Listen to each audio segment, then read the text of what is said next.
Quero dizer para os irmãos que às vezes a gente se ausenta um pouquinho, mas são questões realmente que fogem à nossa vontade. Mas Deus sabe de todas as coisas. Repita comigo: superar perdas, controlar desejos. Jovens, superar perdas, controlar desejos. Você sabe superar perdas? E por último, diga assim: manter a identidade. Você mantém a sua identidade? Amém, irmãos? Eu estou falando da sua identidade cristã. Você como homem de Deus, você como mulher de Deus.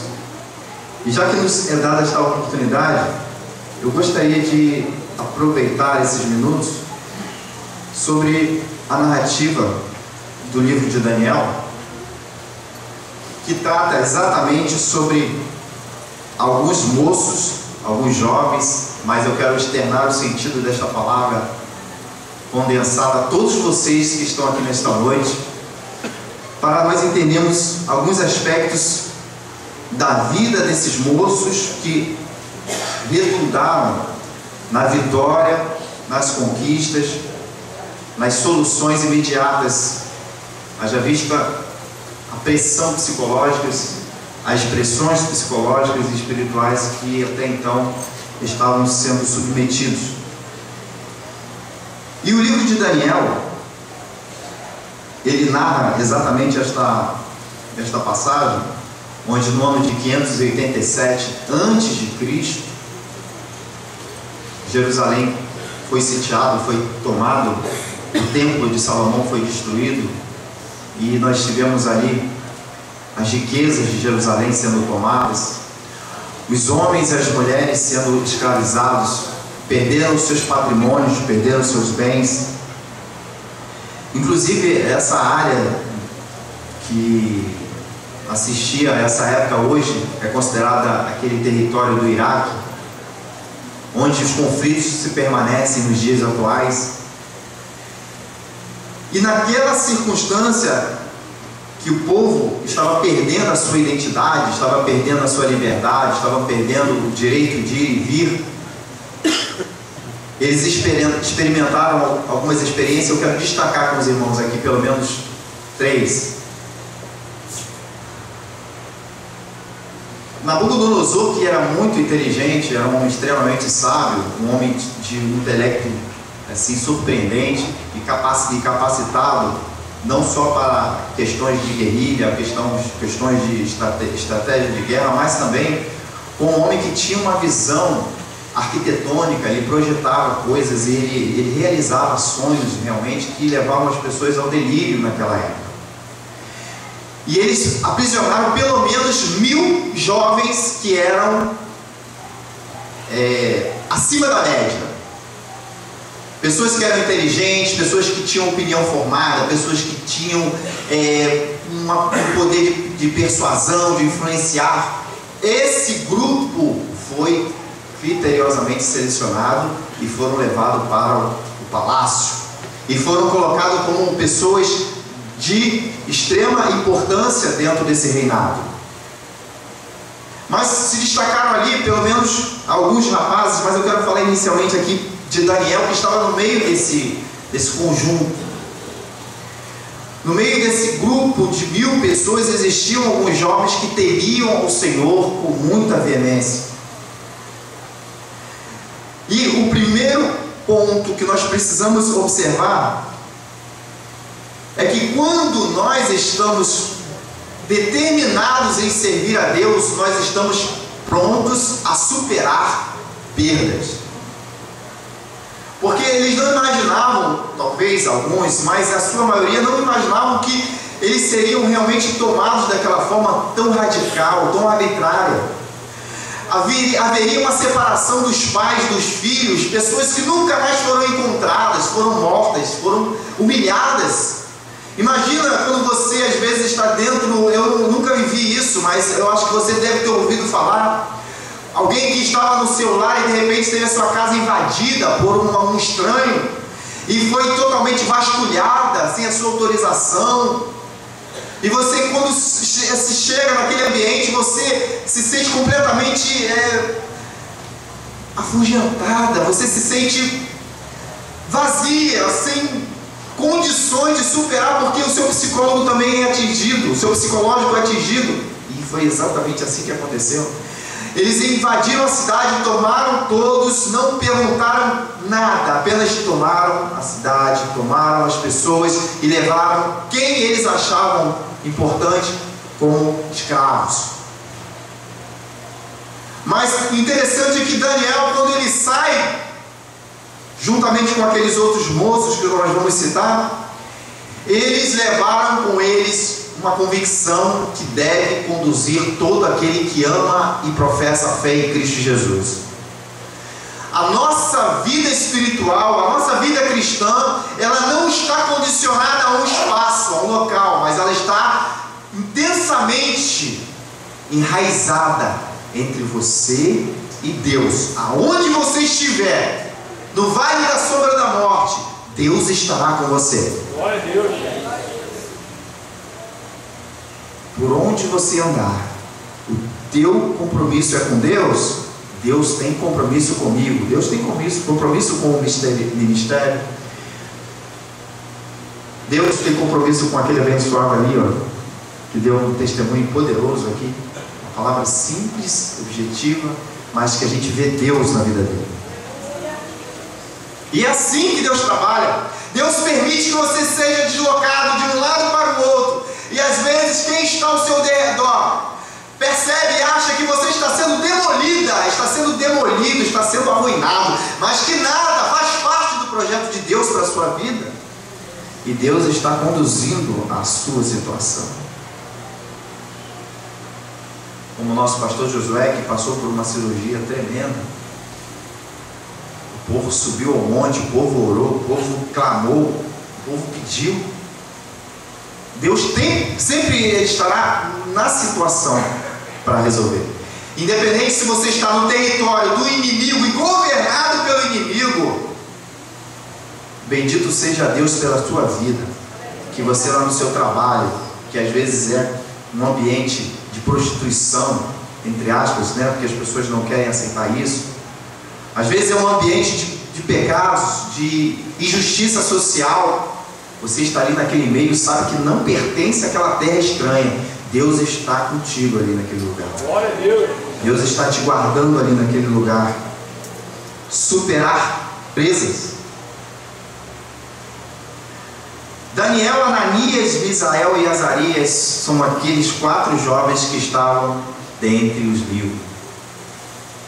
E de repente uma determinação que aqueles moços, eles deveriam ser muito bem alimentados com o melhor do palácio. Eles precisavam que eles se alimentassem bem, então precisavam de comer do melhor do palácio.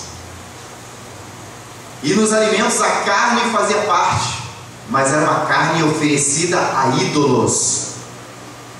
E eles decidiram não se alimentarem de alimentos sacrificados a ídolos. Por quê? Porque eles estavam determinados a controlar desejos. Eles preferiram comer das frutas, das verduras, dos legumes, mas daquele alimento que estava sendo direcionado para a adoração de Baal, eles não se aproximaram. Controlar os nossos desejos em terra estranha. A igreja está sempre sendo alvo de novas oferendas. O mundo, a cada dia que passa, oferece algo para a igreja. Nós não vamos entrar aqui no detalhe, mas a igreja que vive embaixo das potentes mãos de Deus, uma igreja que vive buscando o conhecimento da palavra na sua essência, não se alimenta com manjares do rei. Não busca outro tipo de conhecimento paralelo. Conhecimento que leva você à salvação em Cristo Jesus é a palavra de Deus. Conhecimento que leva você ao reino de céus não são doutrinas vãs de homens passageiras. Que você entenda que quanto mais você se aprofunda no ouvir da palavra de Deus, mais você diz não para as oferendas do mundo, para as propostas, para os movimentos que estão sempre batendo a porta da sua casa, da sua telinha, da sua TV, novas formas, novas metodologias de se aproximarem de Deus. São os cainitas dos dias atuais que propostam sempre novidades para encurtarem um desejo de Deus, quando às vezes o caminho é às vezes apertado, é estreito, é longo, mas se você superar as suas perdas e controlar os seus desejos, Deus vai contigo nessa estrada. Deus vai dar a solução que você espera nessa condição. Amém, irmãos? Precisamos. Então a decisão de Daniel, irmãos, ela foi de não se contaminar comendo do banquete do rei, que eram comidas sacrificadas a esses ídolos. O resultado da obediência foi que Daniel e os seus amigos ficaram mais fortes, saudáveis e mais do que todos os outros jovens, e chamou a atenção do rei. Quando você fica na direção de Deus, viu, jovens? Vocês chamam atenção. Vocês chamam atenção. Você, minha irmã, quando está na posição que Deus quer, quando está só se alimentando daquilo que é de Deus para a tua vida, você é observada. Mas é observada pelo adversário que está querendo derrubar a tua sorte. Está querendo tirar o brilho, que não foi o homem que te deu, mas foi o Espírito Santo de Deus que deu em você. Ele vê você crescendo espiritualmente, ele vê você crescendo social e financeiramente, por que não dizer? E ele tem medo disso, porque ele sabe que você vai honrar o nome do Senhor, que você vai glorificar o nome do Senhor. Você não pode ficar mais bonito, você não pode ficar mais forte, você não pode superar os obstáculos, porque não é projeto dele, mas Deus é contigo e ele vai sustentar você nessa condição, porque você está aguardando o mover de Deus na sua vida.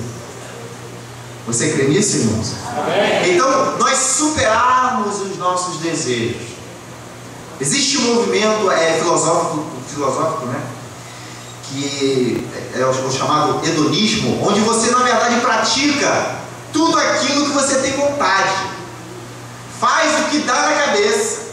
Sabe qual é o maior problema dessa questão de você praticar sempre tudo que quer e que dá vontade de fazer? É que você se vicia nisso. E quando você se vicia em fazer coisas que não deve, para voltar atrás, para ser liberado a uma vida de liberdade em Cristo, se torna mais difícil. Deus lhe deu o livre-arbítrio, minha irmã, meu irmão, senhor, jovens, para nós tomarmos as ações que realmente nos cabem. Mas quando nós estamos na vontade, querendo a direção de Deus, precisamos dar um stop na nossa vida. Peraí, antes de dar esse passo, eu preciso de uma orientação espiritual.